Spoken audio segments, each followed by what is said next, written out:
Anything else we can talk about? I think Jithu will be recording.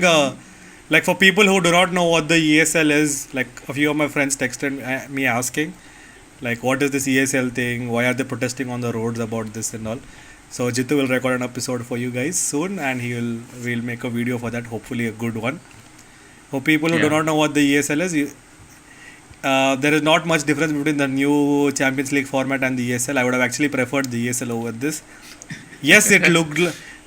It like yes, the Champions League is like greater of the two evils and all of that, but it sucks a bunch of you know what. It's like this is again our off-script topic, so we're already 37 minutes in, so we can talk about this anyway. I'll just cut this into parts because nobody's going to watch the whole video.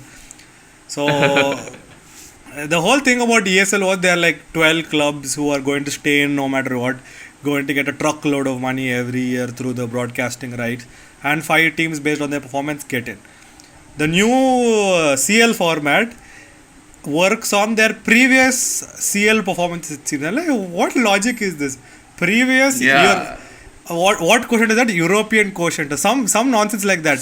Like so historically. Historically, suppose Real Madrid clubs. like have won like 13 UCLs, and somehow like it will not happen, but somehow Real find themselves out of the top 4 of the La Liga. But Real will still qualify because they have a superior European quotient for going longer in the tournament for a long. Like, what logic is that? I don't understand what is the difference between that and this then. So basically, I think the only difference is that now UEFA will get more money out of this, and what do you say? It's basically the same thing right now. All these top clubs will again dominate, and the format also now you can see it's going to be 8 teams. Yeah, it's going to be a round robin league. So every team will play every other team in the league, and the top 8 qualify for the knockout, which is going to be the same format. Okay, so that makes sense. But has anybody stopped to think about what is happening to the players? Already they pushed the season back, and they had like no preseason. They played one whole season, and they'll have like a 1 month gap to cool down and then start all over again. And UCL is generally like slightly shorter.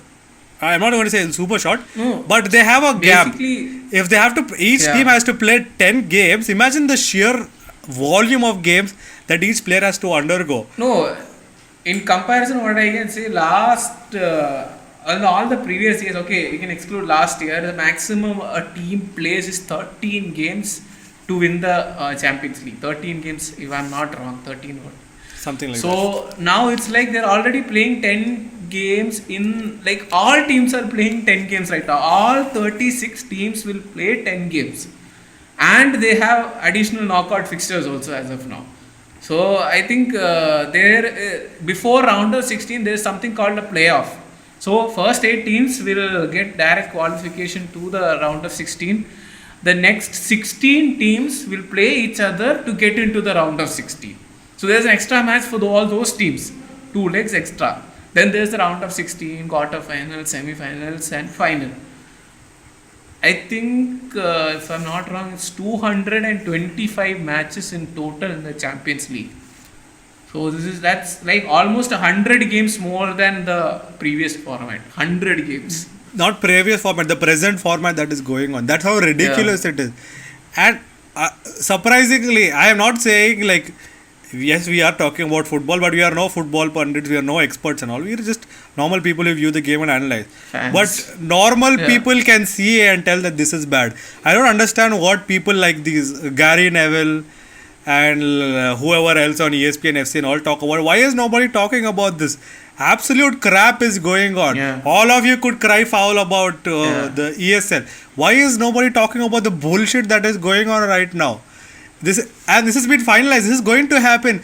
Why is nobody talking about this? This is so serious. People are getting injured left, right, and center. Players' careers have grown so much shorter compared to the yesteryears. Why is nobody opening their Nations League? Already they have the Nations League. Yeah, exactly. Already they everything is getting pushed back. And all these people who are crying about the ESL, why is nobody talking about the Qatar World Cup? Do you know about the sheer volume of human rights violations that are happening there? Our video might get flagged for saying this, but I don't care. Do you know about the crimes against humanity being conducted there. Nobody is talking about that. I'm not saying the ESL was a good idea. It was a crappy idea. But the Champions League, the new format, isn't any better. If people are going to talk about the ESL, talk about the new Champions League format. If you're going to talk about that, talk about the racial discrimination, about the racist abuse that players face. Nobody talks about that. Talk about the human rights violations going on in the Qatar World Cup. Nobody talks about that. All you can cry about is things that you care about. Yeah, it's like they're not showing the same intensity or frustration that they had with the ESL with all these issues. These are also as much as significant as the ESL issue. People are not like, I think most channels, most of these big channels, only very few channels I think are, and I think reporting agency, whatever you call it, they are reporting regarding the new Champions League and what is happening in Qatar. Most of them are just ignoring it. I don't know what is happening right now.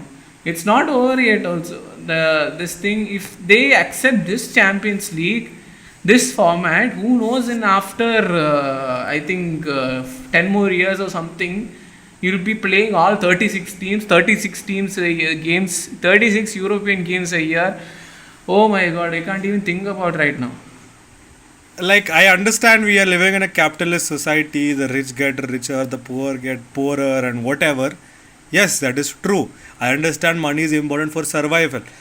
And I want to point this out for everybody who says that yes, the ESL was a bad idea. Do you know how the PL was formed? I will link a T4 video in the description or in one of the cards somewhere here. If you can watch the video to find out how the PL was formed. The PL was formed in the exact same way that the ESL was going to be formed. The Premier League was a breakaway league, in case you didn't know. I'm not saying it was only because of the money. It was also because the FA of that time was incompetent to host a good, to conduct a good first division thing. But the PL also was based on the same thing. They also wanted more money. They also wanted more say and control over themselves. So I'm going to link that video. You can watch it, and anything else, I'm going to cut the video into many parts, but we'll have the whole video also. We are already at 45 minutes, so I think I should stop talking now. Good night. It's 11 o'clock here. Good night. Thank you for watching. Yeah, it's 11 o'clock here in Vellore. Bye-bye, This guys. is Elijah. This is Jithu signing off. Bye bye.